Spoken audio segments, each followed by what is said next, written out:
আসসালামু আলাইকুম। আমি মোহাম্মদ ফজলুল হক, প্রভাষক তথ্য যোগাযোগ প্রযুক্তি বিভাগ, জামালপুর কলেজ। আজকের আমার আলোচ্য বিষয় হলো টপোলজি। এই টপোলজিটা ডাটা কমিউনিকেশন ও কম্পিউটার নেটওয়ার্কিং অর্থাৎ দ্বিতীয় অধ্যায়ের একটি টপিকস টপোলজি। এই টপিকসটা আমরা পুরাটা শুনলে এবং দেখলে টপোলজি সম্পর্কে জানতে পারব এবং একটি কম্পিউটারের সাথে আরেকটি কম্পিউটার কীভাবে যুক্ত করলে তথ্য সহজে আদান প্রদান করা যাবে এবং আমার তথ্যগুলো সহজে স্থানান্তরিত হবে সেটা আমরা বুঝতে পারবো এবং কোন টপোলজিটা আমাদের জন্য প্রয়োজন সেটাও আমরা এখান থেকে জেনে নিতে পারবো। টপোলজিটা হলো নেটওয়ার্কের ফিজিক্যাল ডিভাইস বা কম্পোনেন্ট, যেমন কেবল, পিসি, রাউটার ইত্যাদি যেভাবে নেটওয়ার্কে পরস্পরের সাথে সংযুক্ত থাকে তাকে বলা হয় টপোলজি। অর্থাৎ বিভিন্ন কম্পিউটার যখন অনেকগুলো কম্পিউটার যখন একসাথে যুক্ত থাকে তখন সেটাকে বলা হয় টপোলজি। সেটা কেবল দিয়ে হইতে পারে, রাউটারের মাধ্যমে হইতে পারে, সুইচের মাধ্যমে হইতে পারে, হাবের মাধ্যমে হইতে পারে। টপোলজিটা মূলত ফিজিক্যাল লেআউট অর্থাৎ কীভাবে সংযোগ হচ্ছে তার একটা লেআউট। মূলত টপোলজি 6 ধরনের: bus topology, ring topology, star topology, tree topology, hybrid topology, mesh topology. Bus topology, এখন আমি বাস টপোলজি সম্পর্কে একটু ব্যাখ্যা করব। বাস টপোলজিতে দেখেন এখানে একটা লাইনের উপর ভিত্তি করে উপরে 3টা নিচে 3টা 6টা কম্পিউটার সংযোগ করা হয়েছে। অর্থাৎ বাস টপোলজিতে হলো একটি মাত্র লাইনের উপর ভিত্তি করে সবগুলো কম্পিউটার যুক্ত হয়েছে। যে একটি লাইনের উপর সবগুলো কম্পিউটার যুক্ত হয়েছে সেটাকে আমরা ব্যাকবোন বলি, অর্থাৎ মূল কেবল বলি। অর্থাৎ এখানে কী লেখা হয়েছে দেখি একটু, যে টপোলজি একটি মূল তারের সাথে সবকটি অর্কেস্ট্রেশন বা কম্পিউটার সংযুক্ত থাকে তাকে বাস টপোলজি বলা হয়। বাস টপোলজির প্রধান কেবলটি বলা হয় ব্যাকবোন। সিগন্যাল যখন ব্যাকবোন দিয়ে চলাফেরা করে তখন শুধু প্রাপক কম্পিউটার সিগন্যাল গ্রহণ করে, বাকিরা একে অগ্রাহ্য করে। এই টপোলজি ছোটো আকারের নেটওয়ার্কের জন্য খুব সহজ, সাশ্রয়ী এবং বিশ্বস্ত। এই সংগঠনের কোনো কম্পিউটার নষ্ট হয়ে গেলে সম্পূর্ণ সিস্টেম নষ্ট হয়ে যায় না। সাপোজ আমি উপরে 3টা কম্পিউটারকে কম্পিউটার প্রথমটাকে কম্পিউটার 1, নিচের প্রথমটাকে কম্পিউটার 2, উপরে দ্বিতীয়টাকে কম্পিউটার 3, নিচের দ্বিতীয়টাকে কম্পিউটার 4, উপর তৃতীয়টাকে কম্পিউটার 5, নিচের তৃতীয়টাকে কম্পিউটার 6 নামে ধরলাম। আমি মনে করলাম কম্পিউটার 5-এর আগে লাইনটা অর্থাৎ ব্যাকবোনটা কেটে গেছে, অর্থাৎ নষ্ট হয়ে গেছে। অর্থাৎ কম্পিউটার 5 এবং কম্পিউটার 6 এই টপোলজি থেকে বিচ্ছিন্ন হয়ে গেল। অর্থাৎ যদি কোনো কারণে কোনো কম্পিউটারে আগের কেবল ছেড়ে যায় তখন ওই অংশটুকু বিচ্ছিন্ন হয়ে যায়, অথবা C5 কম্পিউটারটা নষ্ট হয়ে গেল, তখন শুধু C5 তথ্য আদান করতে পারবে না, বাকি সবাই করতে পারবে। অর্থাৎ বাস টপোলজির সুবিধাগুলো কী কী? এই টপোলজি ছোটো আকারের নেটওয়ার্ক, ব্যবহার খুব সহজ ও এটি বিশ্বস্ত। এই টপোলজি সবচেয়ে কম কেবল ব্যবহারের প্রয়োজন হয়, এতে খরচ সাশ্রয় হয়। প্রয়োজনে রিপিটার ব্যবহার করে নেটওয়ার্কে ব্যাকবোন সম্প্রচার করা যায়। এই সংগঠনের কোনো কম্পিউটার নষ্ট হয়ে গেলে সম্পূর্ণ সিস্টেম নষ্ট হয়ে যায় না। এই গঠনে কোনো কম্পিউটার বা যন্ত্রপাতি যোগ করলে বা সরিয়ে নিলে পুরো নেটওয়ার্কের কার্যক্রম ব্যাহত হয় না। অসুবিধাগুলো কী কী? নেটওয়ার্ক কম্পিউটার সংখ্যা বেশি হলে ডাটা ট্রান্সমিশন বিঘ্নিত হয়। ডাটা ট্রান্সমিশন গতি কম, নেটওয়ার্কের সৃষ্ট সমস্যা নির্ণয় তুলনামূলকভাবে বেশ জটিল। মূল কেবলের একটি স্থানে সৃষ্ট ত্রুটি পুরো নেটওয়ার্ককে অচল করতে পারে। আমি একটু পিছনের কথা আবার একটু বলতেছি। এই টপোলজিতে যে ব্যাকবোনটা আছে, ব্যাকবোনের উপর ভিত্তি করে সকল তথ্য আদান প্রদান করা হয়। এখন C1 কম্পিউটার যদি C4-কে তথ্য পাঠায়, এট এ টাইমে C2 অথবা C3, C6-কে অথবা C5-কে তথ্য পাঠানো যদি চায়, মাঝে মধ্যে এই ব্যাকবোনটার যদি কার্যক্ষমতা বেশি না হয় তাহলে ট্রাফিক জ্যামের তৈরি হয়, অর্থাৎ এটাকে ডেটা জ্যামে বলে থাকি আমরা। আমাদের এই সুবিধা অসুবিধা এবং বর্ণনাগুলো একটু ভালোভাবে শুনতে হবে, কারণ হলো এই সুবিধা অসুবিধা বর্ণনাগুলোর উপর ভিত্তি করে সৃজনশীল প্রশ্ন পরীক্ষা আসে। রিং টপোলজি, দেখেন একটা রিং আছে, এখানে 4টা কম্পিউটার আছে, প্রথম কম্পিউটারের সাথে দ্বিতীয় কম্পিউটার, দ্বিতীয় কম্পিউটারের সাথে তৃতীয় কম্পিউটার, দ্বিতীয় কম্পিউটারের সাথে চতুর্থ কম্পিউটার, এইভাবে একটার সাথে একটা সংযোগ আছে। অর্থাৎ এই রিং টপোলজিটা হলো সর্বপ্রথম কম্পিউটারের সাথে সর্বশেষ কম্পিউটার যুক্ত আছে, অর্থাৎ সর্বশেষ এবং সর্বপ্রথম কম্পিউটার যে টপোলজি যুক্ত আছে সেটা রিং টপোলজি। দেখি এখানে কী লেখা হয়েছে। রিং টপোলজি প্রতিটি কম্পিউটারে তার পার্শ্ববর্তী কম্পিউটারের সাথে সংযুক্ত থাকে। এভাবে রিং সর্বশেষ কম্পিউটারের প্রথমটির সাথে যুক্ত থাকে। এ ব্যবস্থায় কোনো কম্পিউটার ডেটা পাঠালে তা বৃত্তাকার পথে কম্পিউটারের মধ্যে ঘুরতে থাকে যতক্ষণ না নির্দিষ্ট কম্পিউটার ডেটা গ্রহণ করে। এই ব্যবস্থায় যারা কেন্দ্রীয় কম্পিউটার থাকে না, এতে প্রতিটি কম্পিউটার গুরুত্ব সমান। রিং টপোলজিটা ব্যবহারের মূল কারণ হলো যদি আমাদের তথ্য নোটিফিকেশন সবার কাছে থাকতে হয় কে কাকে তথ্য পাঠাচ্ছে, সেজন্য আমরা রিং টপোলজিটা ব্যবহার করি। কে কাকে কী তথ্য পাঠাচ্ছে সেটা যদি সম্পূর্ণ কম্পিউটার সবগুলো কম্পিউটার নাও জানতে পারে এই রিং টপোলজিতে, কিন্তু কে কাকে পাঠাচ্ছে সেটা জানতে পারবে। অর্থাৎ সবাই সবার তথ্য মানে কে কাকে তথ্য পাঠাচ্ছে সবাই জানতে পারবে। রিং টপোলজির সুবিধা, এই টপোলজিতে কোনো কম্পিউটার বা সার্ভারের প্রয়োজন হয় না। নেটওয়ার্কে অবস্থিত কম্পিউটার গুরুত্ব সমান। নেটওয়ার্কের কম্পিউটার সংখ্যা বাড়লে এর দক্ষতা প্রভাবিত হয়। এই টপোলজিতে যদি অসুবিধাটা পড়ে নেই, নেটওয়ার্কে একটিমাত্র কম্পিউটার সমস্যা আক্রান্ত হলে পুরো নেটওয়ার্ক অচল হয়ে যায়। একটা কম্পিউটার অথবা একটা কেবল যদি কোনো কারণে নষ্ট হয়ে যায় অথবা কম্পিউটার কাজ না করে, তার উপর টপোলজি অচল হয়ে যাবে। রিং টপোলজি নেটওয়ার্কের সমস্যা নির্মূল বেশ জটিল। নেটওয়ার্কে কোনো কম্পিউটার যোগ করলে বা সরিয়ে ফেলে পুরো নেটওয়ার্কের কার্যক্রম ব্যাহত হয়। স্টার টপোলজি, মাঝখানে একটা কম্পিউটার, 4 সাইডে 6টা কম্পিউটার সংযোগের মাধ্যমে যে টপোলজি আছে সেটা স্টার টপোলজি। এখানে স্টার টপোলজি যে মাঝখানে যে কম্পিউটার, এটাকে আমরা সার্ভার কম্পিউটারও বলে থাকি। আবার আমরা হাবের মাধ্যমে এই স্টার টপোলজি তৈরি করতে পারি, সুইচের মাধ্যমে তৈরি করতে পারি, রাউটারের মাধ্যমে তৈরি করতে পারি। মূলত হলো মূল একটি ডিভাইস অথবা কম্পিউটারের মাধ্যমে অনেকগুলো কম্পিউটার যুক্ত থাকলে সেটা হবে কি স্টার টপোলজি। দেখি এখানে কী লেখা হয়েছে। যে টপোলজি একটি কেন্দ্রীয় নিয়ন্ত্রণকারী কম্পিউটার বা হোস্ট কম্পিউটারের সাথে অন্যান্য কম্পিউটার সংযোগ করে নেটওয়ার্ক গড়ে তোলে তাকে স্টার টপোলজি বলা হয়। এক্ষেত্রে একটি কম্পিউটার কেন্দ্রীয় কম্পিউটারের মাধ্যমে তথ্য আদান প্রদান করে থাকে। এ সংগঠন কোনো একটি কম্পিউটার নষ্ট হয়ে গেলে বাকি নেটওয়ার্কে প্রভাব পড়ে না। খুব সহজেই সমস্যার সমাধান করা যায় এবং আন্তরিকভাবে কাজ করা যায়। এখানে সুবিধাগুলো কী কী আমি একটু ব্যাখ্যা করতেছি। এর আগে একটু এখানে আসতেছি, সুবিধাগুলো দেখতেছি। নেটওয়ার্কে কোনো প্রকার প্রতিবন্ধক সৃষ্টি না করেই স্টারে নতুন কম্পিউটার যোগ করা যায়। কেন্দ্রীয়ভাবে ব্যবস্থাপনার জন্য নেটওয়ার্কের সমস্যা সহজ। ইন্টেলিজেন্ট হাব ব্যবহার করলে তার সাহায্যে নেটওয়ার্কের কর্মকাণ্ড অর্থাৎ ওয়ার্কলোড মনিটরিং করা যায়। ইন্টেলিজেন্ট হাব, সুইচ, রাউটার এগুলো ব্যবহার করা যায়। এই সংগঠন কোনো একটি কম্পিউটার নষ্ট হয়ে গেলে বাকি কম্পিউটারে প্রভাব পড়ে না। খুব সহজে থেকে সমস্যার সমাধান কম্পিউটার সরিয়ে ফেলা যায়, কম্পিউটার সমাধান করা যায়। একই নেটওয়ার্কে বিভিন্ন ধরনের কেবল ব্যবহার করা যায়। অসুবিধা হলো কেন্দ্রীয় অবস্থানে থাকা হাবে কোনো প্রকার সমস্যা হলে পুরো নেটওয়ার্কে অকেজ হয়ে যায়। স্টার টপোলজিতে পরিমাণে বেশি কেবল ব্যবহৃত হয়, বিধায়টি ব্যয়বহুল প্রযুক্তি। ট্রি টপোলজি, দেখেন প্রথম যে কম্পিউটারটা আছে সেটাকে আমরা রুট কম্পিউটার বলি। প্রথম কম্পিউটারতে 3টা কম্পিউটার আছে, পরে মাঝের কম্পিউটারের সাথে আরও 3টা কম্পিউটার আছে। অর্থাৎ এখানে 2টা স্টার, মাঝেরটার সাথে সবগুলো একটা স্টার, আবার উপরেরটা মাঝেরটার সাথে 3টা একসাথে স্টার। অর্থাৎ একাধিক স্টার টপোলজি যখন মিলে একটি টপোলজি হবে তখন টি টপোলজি হবে।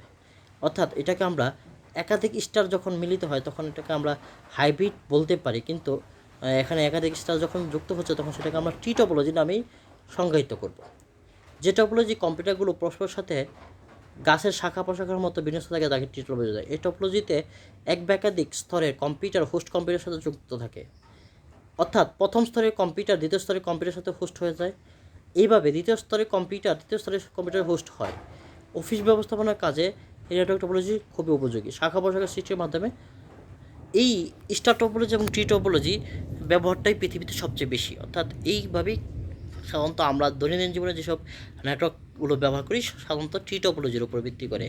অর্থাৎ যদি টি টপোলজি হয় তাহলে একাধিক স্টার ব্যবহার করা হয়েছে, অর্থাৎ সেই জন্য বলা হয় বহুল ব্যবহৃত টপোলজি হলো স্টার টপোলজি।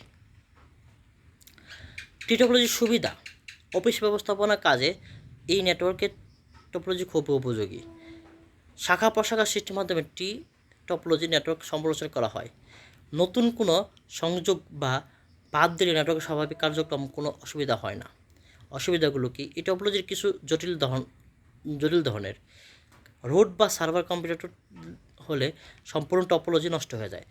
আপনাকে যদি বলা হয় একটি 5 তলা ভবনে প্রতি তলায় একটি করে স্টার টপোলজি আছে, সম্পূর্ণ তলা একসাথে সংযোগ আছে, তখন সেটা কী টপোলজি হবে? সেটা হবে টি টপোলজি। হাইব্রিড টপোলজি: দেখেন এখানে এক সাইডে কি আছে, স্টার আছে, আরেক সাইডে টি আছে, এইভাবে যে টপোলজি গঠিত হয়েছে সেটা হলো হাইব্রিড টপোলজি। বাস, স্টার, রিং ইত্যাদি সমন্বয়ে গঠিত টপোলজিকে বলা হয় হাইব্রিড টপোলজি। তাহলে এখানে কি কি সংযোগ হচ্ছে? বাস, স্টার, রিং, বাস, স্টার, রিং, ট্রিও যুক্ত হইতে পারে, অর্থাৎ স্টারের সাথে ট্রি যুক্ত হলে ট্রি থাকবে, কিন্তু এটা হাইব্রিড হবে না। অর্থাৎ কি, তাহলে কি করতে হবে? রিংয়ের সাথে ট্রি, বাসের সাথে ট্রি, স্টারের সাথে বাস, স্টারের সাথে রিং, রিংয়ের সাথে বাস, রিংয়ের সাথে স্টার, রিংয়ের সাথে ট্রি, এইভাবে যুক্ত করতে হবে। অর্থাৎ ইত্যাদি সমন্বয়ে গঠিত টপোলজিকে বলা হয় হাইব্রিড টপোলজি। উদাহরণস্বরূপ ইন্টারনেটকে এক ধরনের টপোলজি, এ ধরনের টপোলজি হিসাবে অভিহিত করা যায়। কেননা ইন্টারনেট হলো বৃহৎ পরিসরে একটি নেটওয়ার্ক যেখানে সব ধরনের টপোলজি মিশ্রণ দেখা দেয়। এই টপোলজির প্রয়োজনীয়তা নেটওয়ার্কে বৃদ্ধি করার সুযোগ রয়েছে।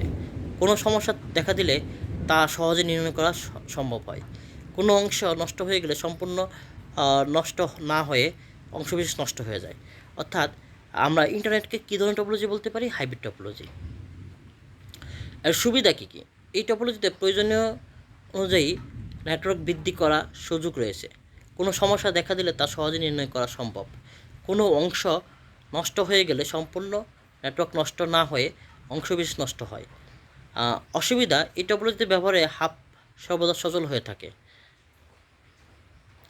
ম্যাশ টপোলজি: ম্যাশ টপোলজিটা হইল সবগুলো কম্পিউটারের সাথে সবগুলো কম্পিউটার যে টপোলজির মাধ্যমে যুক্ত থাকে সেটাকে বলা হয় ম্যাশ টপোলজি। যদিও ম্যাশ টপোলজি একটি হাইব্রিড টপোলজি হিসেবে আমরা ধরে নিই।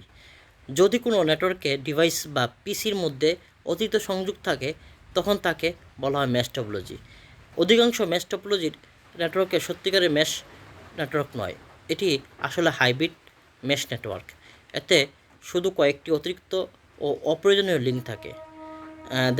এতে ডাটা কমিউনিকেশন অনেক বেশি নিশ্চিত থাকে এবং নেটওয়ার্কের সমস্যা খুব, অর্থাৎ অতি দ্রুত এবং সবার সাথে নিশ্চয়তা দিয়ে তথ্য আদান করা হয় এই ম্যাশ টপোলজিতে। ম্যাশ টপোলজিতে একটি টপোলজিতে কয়টি কেবল থাকবে সেটা নির্ধারণ করা হয় n×n-1/2 এই সূত্র দ্বারা। দেখেন n×n-1/2 এই সূত্র দ্বারা এখানে যে 5টা ডিভাইস আছে ম্যাশ টপোলজির চিত্রে, সেটা আমরা কীভাবে ব্যাখ্যা করতেছি, আমি কীভাবে ব্যাখ্যা করতেছি।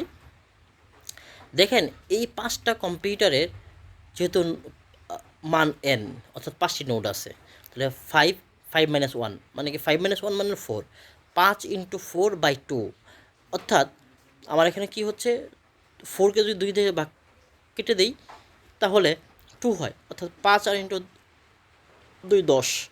অর্থাৎ দেখেন এখানে যে ম্যাশ টপোলজিটা রয়েছে সেটা কেবলগুলি আমরা যদি গুনি তাহলে 10টা কেবলই পাওয়া যাবে। অর্থাৎ ম্যাশ টপোলজির সুবিধাগুলো আমি এখন পড়তেছি। সহজে নেটওয়ার্কে খুব বড় সমস্যার সমাধান সৃষ্টি হয় না। এতে ডেটা কমিউনিকেশন অনেক বেশি নিশ্চয়তা থাকে। নেটওয়ার্কের সমস্যা খুব সহজে সমাধান করা যায়। এই টপোলজির অসুবিধা: এই টপোলজিতে নেটওয়ার্কের ইনস্টলেশন ও কনফিগারেশন বেশ জটিল। নেটওয়ার্কে অতিরিক্ত লিঙ্ক স্থাপন করতে হয় বিধায় এতে খরচ বেড়ে যায়। অর্থাৎ এটাতে হিউজ পরিমাণ কেবল থাকে, এই জন্য খরচ বেশি থাকে। এখানে আমি টপোলজি কিছু টিপস এখানে চিত্র দেওয়া আছে। প্রথম চিত্রটা হলো স্টার, কারণ একটু খেয়াল করে দেখেন। দ্বিতীয় চিত্রটা হলো বাস, তৃতীয় চিত্রটা হলো মেশ, অর্থাৎ সবার সাথে সবার যোগাযোগ আছে। চিত্রটা হলো রিং। পরের চিত্রটা কি? 5 নম্বর চিত্রটা হলো এটা হলো ম্যাশ টপোলজি, কারণ সব দিকে চিহ্ন দেওয়া আছে, একটু খেয়াল করে দেখেন। কম্পিউটার ওয়ানের সাথে কম্পিউটার টু, কম্পিউটার ওয়ানের সাথে কম্পিউটার টুর সাথে কম্পিউটার থ্রি, কম্পিউটার ওয়ানের সাথে কম্পিউটার থ্রি, দুই দিকে তীর চিহ্ন দেওয়া আছে, এই জন্য এটাকে ম্যাশ বলা হচ্ছে। চিত্র 6 হলো রিং টপোলজি, অর্থাৎ একদিকে তীর চিহ্ন দেওয়া আছে, যদি কোনো একদিকে তীর চিহ্ন থাকে তাহলে সেটা হলো ম্যাশ। সপ্তম চিত্রটা হলো কি ট্রি টপোলজি। অষ্টম চিত্রটা হলো কি আমরাকে ম্যাশ টপোলজি বলতে পারি, হাইব্রিড টপোলজিও বলতে পারি। অর্থাৎ ম্যাশ কি আমরা ম্যাশ হাইব্রিড টপোলজি বলি সাধারণত, হাইব্রিড ম্যাশ টপোলজি বলি। আচ্ছা সরি, এখন এখানে সবগুলো দেখানো হয়েছে। এরপরে এখানে আরও কিছু টিপস আছে, একটু টিপসগুলো দেখে নেবেন। আশা করি এই লেকচার থেকে আপনারা কম্পিউটারের সাথে কম্পিউটার কীভাবে যুক্ত করলে কোন ধরনের আমরা সুবিধা পাবো সেটা সহজে অনুধাবন করতে পেরেছেন, এবং এইটার থেকে টপোলজির ধারণাটা আপনাদের ব্রেনে যুক্ত হয়েছে। আমি আশা করি এই টপোলজিগুলো কোনটা কীভাবে যুক্ত হলে কী হয় সেটা আমরা সহজে বুঝতে পারবো এবং সহজে লিখতে পারবো। আরেকটা কথা হইল, এখানে যখন কোনো কোশ্চেনে কোনো টপোলজির কথা বলা থাকে তখন আপনারা চেষ্টা করবেন টপোলজির সংজ্ঞাটা বা সাথে সাথে তিন চারটা সুবিধা, অন্তত দুইটা অসুবিধা, তিনটা সুবিধা এইভাবেই লিখতে। তাহলে আমরা যদি পার্ট বাই পার্ট সুবিধা অসুবিধার সংজ্ঞা এইভাবে লিখি, চিত্র সহকারে লিখবেন। আপনার প্রশ্ন যদি চিত্র দেওয়া থাকে তারপর আপনি চিত্রটা খাতায় অঙ্কন করবেন, তাতে হবে কি প্রশ্নটার উত্তরটা সঠিক আঙ্গিকে উপস্থাপিত হবে, সেক্ষেত্রে আপনি ফুল মার্ক পাবেন।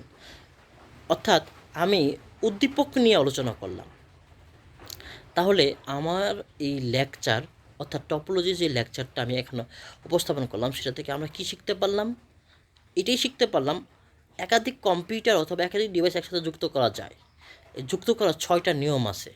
অর্থাৎ কী কী আছে? বাস আছে, রিং আছে, স্টার আছে, ট্রি আছে, হাইব্রিড আছে, ম্যাশ আছে। এই 6টা নিয়মে সাধারণত কম্পিউটারগুলো যুক্ত হয়। এখন এই কোন নিয়মে কম্পিউটারগুলো যুক্ত করলে কী ধরনের সুবিধা পাবো, কোন নিয়মে কম্পিউটার যুক্ত করলে কী ধরনের অসুবিধা পাবো, এগুলো জানি।